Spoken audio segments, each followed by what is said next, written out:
Mythologies हमें सिर्फ happen incidents के बारे में ही नहीं बताती, बल्कि ह्यूमन नेचर के बारे में भी वैल्यूएबल इंसाइट्स प्रोवाइड करती है। ऐसे ही एक कॉशनरी टेल है एको और नार्सिसस की, जो हमें हेल्थी सेल्फ लव और ऑब्सेसिव नार्सिसिज्म के बीच में डिफरेंस समझाती है। तो चलिए बिना कोई देर किए लेट्स गेट स्टार्टेड।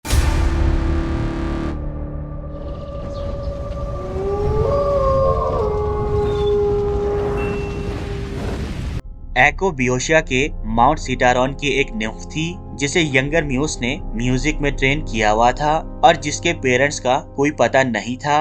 एक निम्फ होने के कारण वो बहुत ही सुंदर थी, जिसका पैन से लेकर गॉड्स अपोलो तक सभी पीछा करते थे। पर निम्फ एको इनमें से किसी को भी पसंद नहीं करती थी। वैसे तो ज्यूस मोस्टली हर ब्यूटीफुल वुमेन, फिर चाहे वो गॉडेस हो, म्यूज हो या फिर निम्फ, सभी के साथ लव अफेयर रखता था। पर एको को वो एक लव इंटरेस्ट से ज्यादा अपने लव अफेयर्स को अपनी वाइफ हेरा से छुपाने के लिए यूज करता था।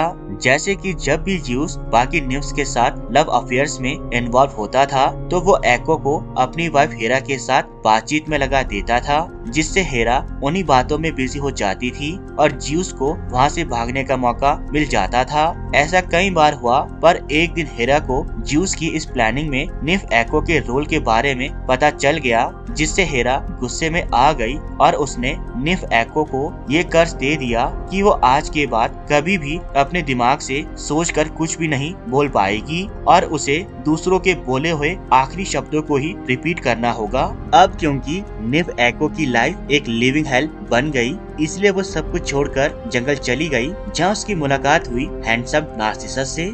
नार्सिसस अपने टाउन का द मोस्ट हैंडसम और चार्मिंग बॉय था, जिसकी ब्यूटी से सिर्फ वुमेन्स ही नहीं बल्कि एनिमल्स, मॉर्टल्स, यहाँ तक कि इमॉर्टल्स भी एंटाइज हो जाते थे। जब एको ने नार्सिसस को पहली बार देखा, तो वो उसकी ब्यूटी से इतना ज्यादा अट्रैक्ट हो गई कि उसके प्यार में गिर गई। उसे नार्सिसस के अलावा ना तो कुछ दिखाई दे रहा था और ना ही कुछ सुनाई दे रहा था। पर क्योंकि वो अपनी फीलिंग्स को डायरेक्टली नार्सिसस को नहीं बता सकती थी, इसलिए वो उसका पीछा करने लगती है। जब नार्सिसस को ये रियलाइज होता है कि कोई उसका पीछा कर रहा है, तो वो पीछे मुड़कर देखता है। तभी एको उसे जकड़ लेती है। नार्सिसस को एको का ये बिहेवियर बिल्कुल पसंद नहीं आता। वो गुस्से से उसे पीछे को धकेल देता है और उससे ऐसा बिहेव करने का कारण पूछता है।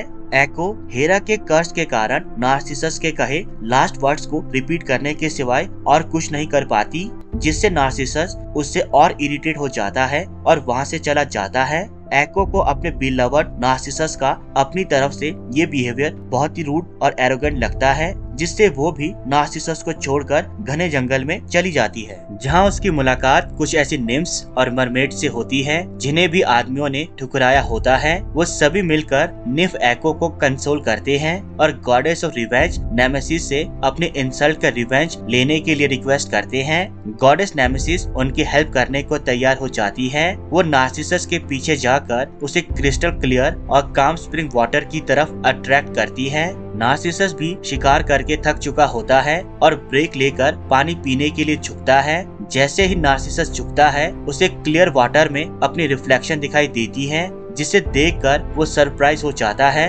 क्योंकि उसने आज से पहले इतने सुंदर इंसान को नहीं देखा होता है। अब उसे खुद से ही प्यार हो जाता है और वो पानी में दिखने वाली अपनी रिफ्लेक्शन को ही अपना बनाने की डिजायर करने लगता है। जल्दी ही नार्सिसस को ये रियलाइज हो जाता है ये कोई और नहीं उसकी खुद की रिफ्लेक्शन है, और अगर वो इस पुल से हटा तो ये चेहरा उसकी नजर से दूर हो जाएगा। अपनी ट्रेजिक फेट की इस पेनफुल अंडरस्टैंडिंग को जानने के बाद भी नार्सिसस अपनी डिजायर और फीलिंग्स पर कंट्रोल ना पा सका और वहीं पूल किनारे बिना कुछ खाए पिए अपने चेहरे को निहारता रहा। ऐसा करते हुए काफी समय बीत गया और एक दिन नार्सिसस अपने चेहरे को निहारता हुआ उसी पूल में समा गया। जहाँ नार्सिसस की डेथ हुई, वहाँ बहुत सारे फूल खिल गए, जिन्हें नार्सिसस को ऑनर देने के लिए उसी का नाम दिया गया। नार्सिसस का ये सेल्फ लव मरने के बाद भी खत्म नहीं हुआ। कहते हैं जब ग्रिम रीपर उसे अंडरवर्ल्ड की रिवर को पार करवा रहा होता है, तब भी नार्सिसस अंडरवर्ल्ड वाटर में सिर्फ अपना ही फेस निहार रहा होता है और कुछ नहीं। एको को जब नार्सिसस की डेथ का पता चलता है तो वो भी बेजान हो जाती है। उसके लिए भी दुनिया में सब कुछ खत्म हो जाता है, इसलिए वो भी जंगल की एक गुफा में चली जाती है। जहाँ सालों रहने पर वो इसी माउंटेन का हिस्सा बन जाती हैं और इस तरह हेरा के कर्ज के कारण वो बस एक एको बनकर रह जाती हैं, जिसे आप भी अपनी आवाज के पीछे सुनते होंगे। कुछ लेजेंड्स नार्सिसस की डेथ के लिए उसके दूसरे इंसानों को दिए गए ब्लंट रिजेक्शन को भी रिस्पॉन्सिबल मानते हैं और एको के बड़बोलेपन को उसके कर्ज का। दोनों में कौन सा रीजन इन दोनों की पनिशमेंट के लिए सही है ये कहना तो डिफिकल्ट है, बट इनके इस लव ने ह्यूमैनिटी को ये मैसेज जरूर दिया कि प्यार जब एक सीमा से ज्यादा हो जाए तो बर्बादी ले आता है। अभी के लिए इस वीडियो में इतना ही, मिलते हैं अपनी नेक्स्ट वीडियो पर। And please please please subscribe my channel ताकि हम एक वंडरफुल कम्युनिटी डेवलप कर सके। तब तक के लिए गुड बाय, मिलते हैं अपने नेक्स्ट वीडियो में।